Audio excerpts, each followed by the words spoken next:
ازيكم؟ تعالوا بقى النهارده هنجرب مع بعض ايه البطيخ الاصفر او المانجاوي يعني.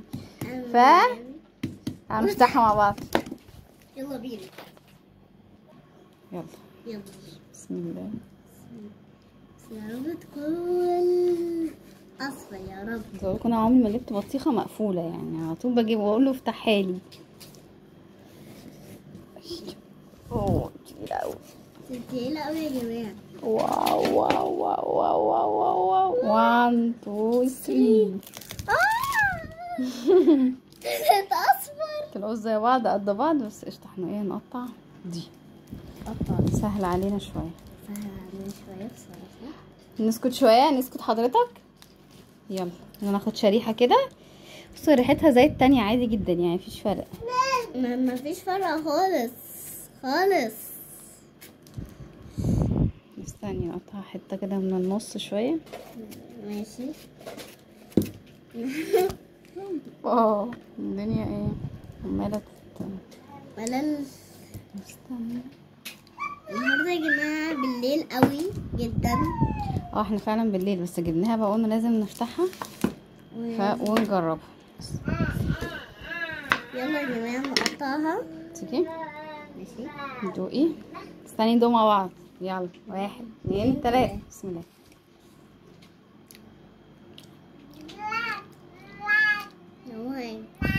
مش عارفه محتاجه ادوق تاني.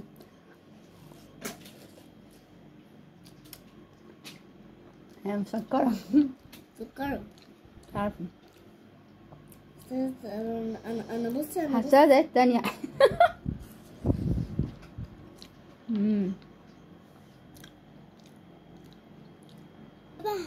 شبه ايه؟ شبه البطيخة العادية عادي. شبه كل البطيخة الحمراء.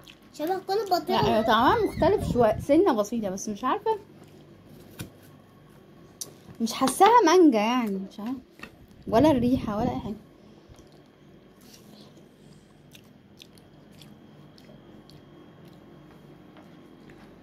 مش عارفة بصراحة. هي مسكرة ماشي. بس ايه يعني طعمها زي التانية يعني، مش عارفة، مش حاسة بفرق بصراحة. وانا كمان بصراحة. صح؟ وانا كمان. لا عادي يعني دي اغلى طبعا من التانية. دي كيلو منها ب25 جنيه، فدي اغلى من الحمرا. يعني بصوا يعني بصوا يا ماما، انت قبل ما تبلعي كده. قبل ما تبلعي تحسي طعمه موز شويه. موز. طب انا بصوا عشان مش عارفه، يمكن احنا خدنا من الجنب، ناخد حته من قلبها كده. من قلبها ممكن خدي من قلبها. يلا اديها فرصه. ما هاتي دوق كده. بس يا ابني.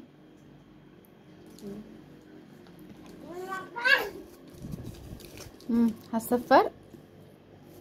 حاسه بفرق يا شيخ والله. طب استنى نشوف الفرق. فرق. لا مسكره اكتر، عشان دي كانت في الجنب شويه، بس دي اللي انتوا عارفين ان قلب البطيخ بيبقى مسكر اكتر. بس بصوا يا جماعه والله انا حاسه ان هي انا مش حاسه خالص بفرق جامد يعني في البطيخ نفسه. بصوا يا جماعه انا ايه قفلت قلت عشان اجمع كده الكلام اللي هقوله عشان تبقوا فاهميني. بصوا هي ريحتها ريحه البطيخ العادي، طعمها ممكن يكون مسكر اكتر من التانية شويه صغننين، وعلى فكره هي لونها اصفر، يعني تحسوا انه ايه يعني في الكاميرا تحسوها لونها مغمق شويه، لونها اصفر فاتح ماشي، عشان بس تبقوا فاهمين.